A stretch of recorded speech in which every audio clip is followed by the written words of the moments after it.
The sensorial exercises in the Montessori classroom explicitly focus on enabling children to learn to observe, concentrate, and categorize their observations. This is where young scientists are born. Sensorial materials come in a variety of shapes. Each material isolates a certain quality. The red rods focus attention on length. The brown stare on width and height.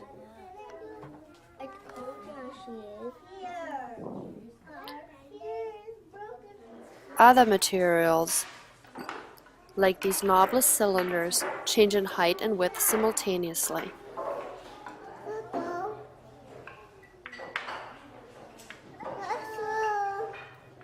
Notice the student's focus on placing the thinnest cylinder and her pleasure as she succeeds.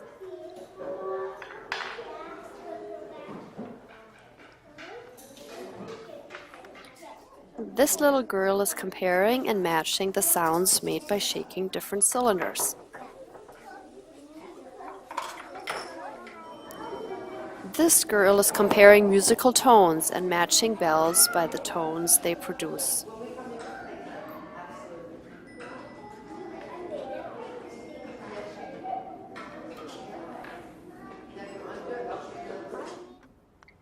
This teacher is working with the boy to help him match the taste of different liquids in these bottles.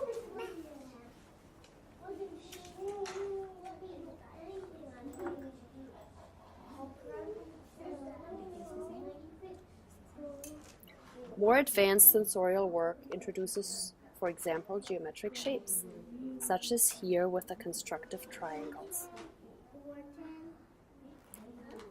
And our toddlers start with simplified materials, such as, for example, these stacking cups. As everywhere in Montessori, our students choose to work on these activities. This girl is setting up the sound cylinders. Notice with what care she sets up her work. The covers line up with the boxes. The boxes line up with each other. The cylinders line up in 2 straight rows.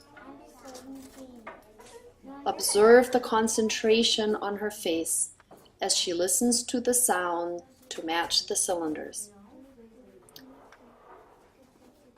Once all cylinders are matched, she carefully replaces them in their boxes and returns them to the shelf. Notice that the girl does this work independently, without direct teacher guidance. This is possible because of the one-on-one presentations and careful preparation that the teacher does in advance. I see the pink towel on the picture. I think I see our classmates. Sensorial activities build in difficulty. For example, color matching starts with matching colors on the same rug. In this more advanced version, the student matches colors at a distance. The teacher guides the girl to set up one set of color tablets on one table and another one across the room. She then asks the girl to identify a color and to walk across the room to find its partner and bring it back. Notice how this exercise requires color memory and the ability to stay focused on task despite all the other activities going on in the classroom. Notice how the teacher also verifies that the girl knows the words for the colors and how the materials check themselves. Did you find brown? Let's see, does it match? It matches. What color is this? What color? Blue. Can you go find blue for us?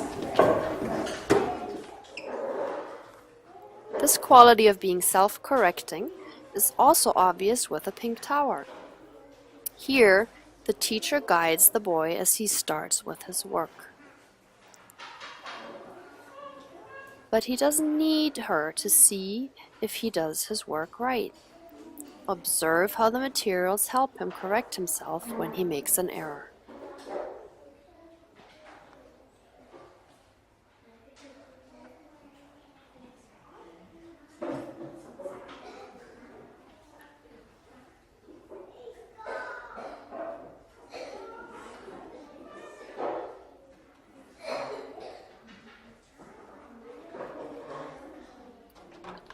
The trinomial cube is one of the more complex sensorial materials. It represents an advanced mathematical formula, which the students later encounter in Montessori Elementary.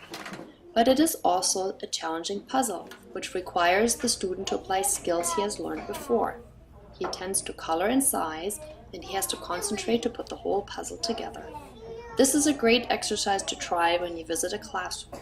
It'll give you an appreciation for how effortlessly this young girl solves a challenging puzzle.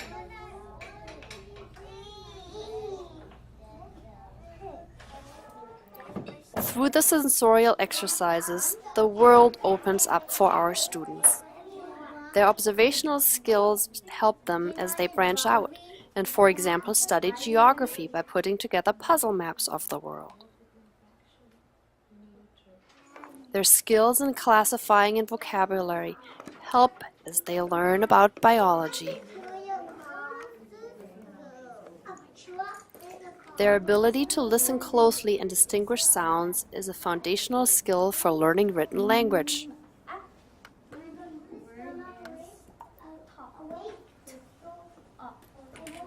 And learning to distinguish quantities is the foundation for mathematics, which take even kindergartners into the thousands and beyond in our Montessori classrooms. Thank you. 3,452 plus 1,321 equals 4,773. Just right. Sensorial materials may look simple on the shelves, but the skills they impart are truly wonderful. This is where young scientists are born.